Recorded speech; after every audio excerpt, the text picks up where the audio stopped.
there's a lot of people asking me how did DreamApply get to existence, and it's actually a pretty neat story, I believe. We were helping a lot of universities with organizing their marketing all across Europe, and we saw that the challenge for universities is not anymore in making marketing, but how to manage the whole admission process, because the process is actually very complex. There is up to 50 different things that need to happen inside of the university, inside of a normal process. This is between the student becoming interested in the university until the student enters the door of the university.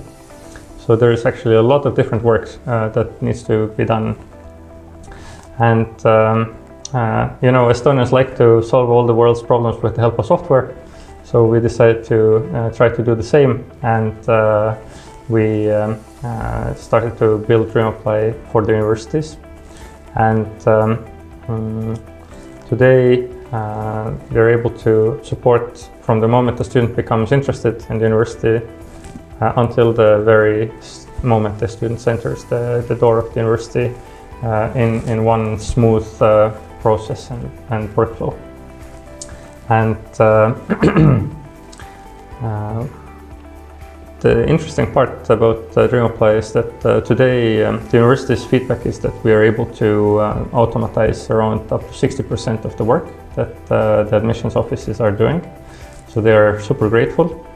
And what I love about working with DreamApply is that when I go to visit the university international office, for example, or admissions office, then before they have DreamApply, it feels a little bit gray going into this office, and you can see that people have too much work and they have no hope sometimes to manage this work very effectively. They have a lot of tedious tasks, but then, I don't know, for 3 months later after they introduce DreamApply, and you go visit the university again, and then you get a lot of hugs. People are so happy to see you, and this is what I really loved about working directly with the universities. So another interesting thing what universities bring out is that after working with DreamApply, they see a good increase of international candidates number. So normally around 50 to 100% growth in the candidates number already in the first year of starting to work with DreamApply. So our mission is to enable access to high quality education to everybody globally. And DreamApply is one of the things that we have been doing to make this happen. But actually, with the same team already many years before DreamApply, we started to work with education development. And some of my favorite projects that we were working on with large youth conferences. So we invited the best speakers from the country to come and speak to the young people, mostly from secondary school level. And the goal of the conference was to inspire young people how to find their path in life. And we, based on the same actually topic, we also published a book. Sten, our CEO, was the spearhead of making this book actually as well. And the concept was the same. We invited really great people from different fields of life, and they were sharing their story, how they think about life and how they found their path in life. Now, after setting up DreamApply, I have returned a little bit to the roots. So I've got a lot of ideas in the neck. How can we make education better for everybody and more accessible? So we have established and helped establish several new organizations in the field of education development. The primary goal in the last 6 years of my life has been to support other people to develop their educational innovations. So the learners and the teachers and other education people would have better quality services available, or tools or learning materials, so they would be able to do their job better and have more joy while learning or teaching. When we started to build DreamApply, we didn't start actually from the universities. We started from the students' perspective to make sure that the students get all the information at the right time when they actually need this information, and also to sort the information in a meaningful way for the students.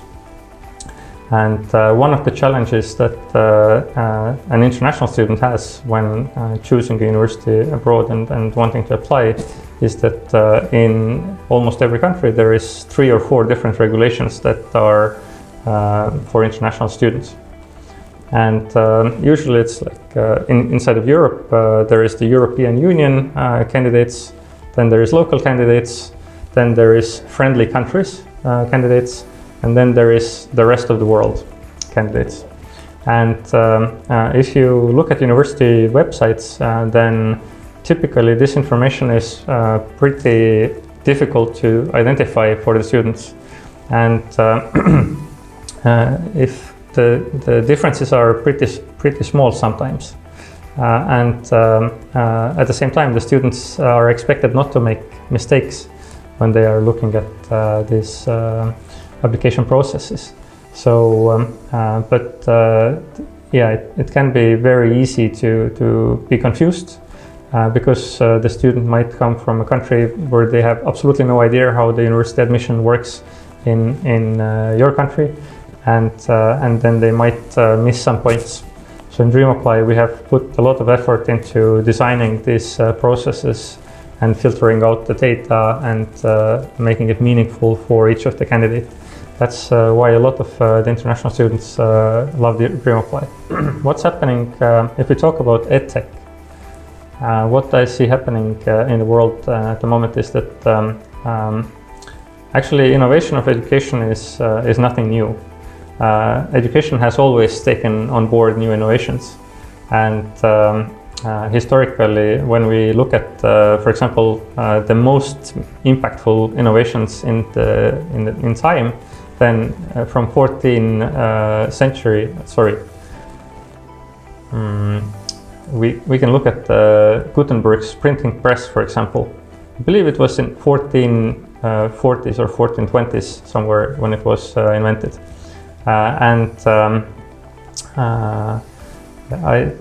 Before that, it was almost impossible for normal people to get access to books because books were mostly handwritten by monks. So it was very expensive to get books. But thanks to the printing press, slowly the books became cheaper, more affordable. And because of that, the information could spread across the world much better. And the education system, of course, was taking advantage of this innovation very effectively. I mean, today we have a lot of kids that are wondering why I have to read so much. And now we have new opportunities for innovation, and it's mostly we're looking at digital innovation, but I'm also very often discussing with people philosophical innovation of education.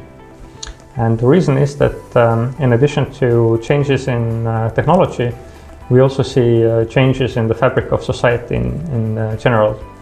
And to put it very shortly, we are moving away from industrial era where we needed people to work in big factories and towards information era where more and more people are working in a service sector, and they need to be able to themselves find solutions to the problems that they have at hand, and also for example need to be able to make their decision on their own. Nobody can tell them from the top, like in the industrial era, you had the hierarchical management system, and the top manager told what had to happen. In information era, this is not possible anymore, because for example, we have software testers to make sure that the quality of software is very good in DreamApply, but I couldn't go and tell them that what they have to do, because I don't know. They are the experts of this concrete field, and so they can of course present to me what their ideas are, how to make things better, and I probably mostly can nod and say that this sounds legit. So when we look at these changes in the fabric of society, we also believe that we have to look at what kind of changes in the thinking of how we see education need to happen. And one of the things that I believe we need to start training already from kindergarten is the ability to find resources, think critically about them, have let's say ability to define my personal goals, and also maybe goals together with my group. So these kind of things we are not training very much today in the education system. So very often we have the teacher telling the students what they need to do. But this doesn't relate so well anymore with the, what's happening outside of the school. So I believe this is one of the practical reasons why we need to look at the philosophy of education. The other side of the education development that I'm often looking at is, of course, the technological innovation of education. How can we use modern technologies to develop, for example, learning or teaching, or provide better access or increase the quality of education. And there is, I think the easiest way to explain why this is necessary is that, again, because of the society becoming more complex, because of the changes in the fabric of the society, we see that we want to have a better preparation for everybody who is going to the school, or we want more people to achieve their maximum potential. And of course, this definitely requires that the education would be adjusted to the learner's personal needs and abilities. And maybe one fun theory to explain this is flow theory. Have you heard about it? It's actually from the 70s, so it's already not that new anymore. But the flow theory explains that people would like to have the feeling of flow. So you feel really great when you are going through your life. And in learning, I'm usually explaining it this way, that the easiest to achieve the feeling of flow is if you have the right level of challenges in your learning process. And the way that I'm explaining it is that we need to be at about 85% level of knowledge in the topic what we are learning. Because if we are close to 100% knowledge level, it's pretty demotivating to learn because we mostly know what is being taught about. So it's becoming very boring very quickly. It's hard to focus. And when we are significantly below 80%, then we have a different problem. We can get this feeling of, oh, it's too hard for me, I can't really get this. Maybe it's not for me, I should do something else. And so people can also lose motivation to learn. So we, based on flow theory, we want to keep learners in this narrow corridor of around 85%, so the challenges would be exactly at the right difficulty. So when I overcome the challenge, I have this feeling of, yes, I got this. It's this great feeling, and then we get the dopamine injection in our brain as well, and we feel like a champion. 2016 we launched the Nordic EdTech Forum, and we are one of the co-founders of the Nordic EdTech Forum. Nordic EdTech Forum is an association of innovators in education, and the goal of this association is to bring people together who are passionate about helping to improve the education. And mostly I'm looking for people that would like to have scalable and sustainable innovation in education. So we wouldn't have additional projects that are just ending at somebody's desk or under the pile of a lot of other projects. The aim of the Nordic EdTech Forum is to bring people together that work on education innovation. And in total, from the 8 Northern European countries, we have more than 200 people who are mostly founders of education innovations. And really great people. In total, these people that form the association are working with hundreds of millions of people, learners globally. In the beginning, I was more interested in helping the founders of innovations to meet each other, so they wouldn't sit alone in their dark room and try to innovate education, but rather would come together, start sharing their ideas, what they're dreaming about, how they believe education should become better. So we would see a cross-pollination of ideas, which always helps to improve the quality of ideas that are spread around. And in addition to this, to start seeing this kind of peer-to-peer mentoring happening. So if people are friendly with each other, and they are more than happy to share their knowledge, their experience. And the minimum thing that is happening, at least that the innovators know that they are not alone with their struggles of making education better. So what we saw during this process of building this association was that on one hand, innovators need to do a better job, but also that the governments are actually the owners of the education system. And so it became very clear that we need to help or support policymakers with the knowledge of how innovation of education in the modern world is actually happening, and what is the meaningful way to innovate education. Based on the principles of DreamApply, where we use, so the idea is to build a high quality product for education that we can be also proud about. And I mean, the whole team of DreamApply is people that really want to help universities and students to have a better experience. And the principle of scalability enables this to bring down the cost. So we are able to have very decent, very good quality products for education, but at the same time affordable and actually cheaper than the systems that we saw before used in universities. And this is happening because of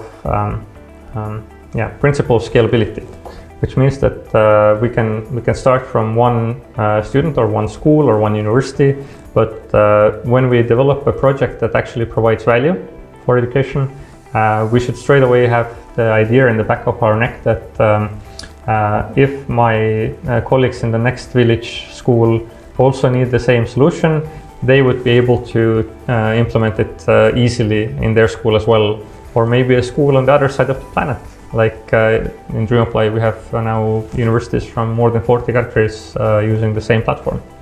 So the principle of scalability is super important because building high quality learning solutions is pretty costly. It can be easily millions of euros investment required because we want to have good experts working with the solutions that we want to provide. So we saw that policymakers in various countries didn't know about these principles, and so we started to meet up at conferences and explain, and some years later we find ourselves invited as an expert, sometimes keynote speaker at high-level conference in European Commission, for example, OECD, United Nations, World Bank, and so all these prestigious organizations are welcoming us behind their table to think how to improve the strategies for developing education further. And we have been closely working with quite a few different governments to help them to update their strategies. And of course, the most closely we've been working with the Estonian government because I'm personally sitting in Tallinn, so the Ministry of Education is like 15 minutes walk for me. And quite a few initiatives have been launched because of this. So, for example, Estonian Ministry of Education is collaborating closely with the Estonian Ministry of Economic Affairs to improve the quality of the environment of operations for people that have ideas of how to make education better. And there is a bunch of different programs developed to support people that have ideas of how to improve the quality of learning experience or improve the management of educational institutions. One of the results of this activity, for example, has been that there is a hackathon happening. It was 5th year already this year, and it's always been an international hackathon because we want people from all over the world to be able to participate in education development activities. So this year it was, I think, more than 350 people joining the hackathon from 50 different countries, I believe. And in total 40 different ideas of how to improve the quality of learning were worked upon. I think the one that most touched me was a solution that was developed by a team from Central Asia. They had developed a special device that you can connect to the phone. And it helps blind people to read things on the phone. So it was pretty cool. So we can enable more access to people that normally would have difficulties to have access to education. We have been helping many countries to also start their own associations of innovators in education. And for example, we have been directly contributing to launch of EdTech Lithuania, EdTech Finland, EdTech Hungary, EdTech Iceland, EdTech Ireland. So a lot of work has been done, and we also contributed to the launch of European EdTech Alliance with the aim of bringing the voice of the innovators from the grassroots level to the highest policymaking level in Europe. And the principles that we are talking about all over at these events and this to inform the policymakers are all based on the philosophies that we built DreamApply upon. But maybe to open this up more explicitly, I should explain a few different activities that we did before DreamApply. So we had this amazing youth conferences that we used to organize. It was already, I think, 2004, 2005. We in total made I think 7 conferences, and where we invited the best speakers of Estonia to come and speak about inspiring young people about how to find their path in life. But these activities were project-based, and we didn't want to take much money from the learners because we believed always that learners should be, everybody should be able to participate, and education is a good that should be available for absolutely everybody in a high quality. So, but what we saw was that it was very difficult to develop a professional team and have a meaningful impact, because we wanted to improve the whole society, of course. If you didn't have a sustainable business model to support the initiatives that you were starting. And that's why when we designed DreamApply as an organization, we thought that, okay, we need at least 200 universities to be behind DreamApply, so we would be able to offer a very reasonable quality service, very good quality service, with a very reasonable cost level. And this is exactly what we achieved with DreamApply. So, and the same principles can be used for very, very many different segments of education development. And this is also what we are talking about when we meet with governments or international organizations, or even, for example, parents or students unions or teachers unions. I've looked up on modern research on hyperactivity. It's very, very fascinating. Thanks to neurosciences, we are able to see much better what's happening actually inside of the human brain. And what's the main difference, let's say, based on, to have a short summary, is that the hyperactive brain has dopamine receptors that are a little bit lazier than in case of norm people. So hyperactive people need to actively work to increase their dopamine level to feel normal. And what we normally see is hyperactive people being super active physically, but actually the same works when they are actively working mentally.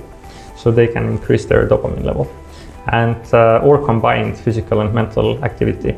And now the other side of the coin is that if you have a hyperactive brain and you're not able to be engaged to increase your dopamine level, you will start producing cortisol. So your stress levels start going up.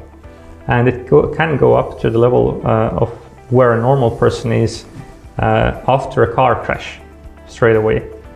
So now try to imagine this child trying to study in the normal classroom without special methodologies that are designed for them, and it's impossible basically. The clever teachers have understood this, and they usually give some activity, extra activity to the hyperactive children. But it would be really amazing if we would just develop learning methodologies and cater these methodologies to the children in need of these various approaches. And I believe this is exactly one of the major benefits what the modern technologies can help to achieve. So we could have a cute little AI robot maybe who is assisting the learner personally, maybe inside of their mobile phones or inside in their computers. Or this AI could also support the teachers in choosing better learning applications, methodologies, content that is precisely designed and applicable to the learners in this concrete group that this teacher is working with. And now when we talk about all this, it sounds amazing, but we just have a pile of Lego blocks. So what do we do? Because it's hard to choose, to find. I mean, if you have millions of Lego blocks, it's difficult to find exactly the piece that you need in your learning at the moment. So together with the Estonian Ministry of Education, for example, we have been working on a model of how we would be able to make personalized recommendations to teachers or learners regarding the learning materials that they should be looking at. So it's okay to have these millions of different learning opportunities out there, but probably we will need like an ecosystem or we call it virtual infrastructure, digital virtual infrastructure that is able to facilitate finding of the best possible tools or learning materials for these concrete learners.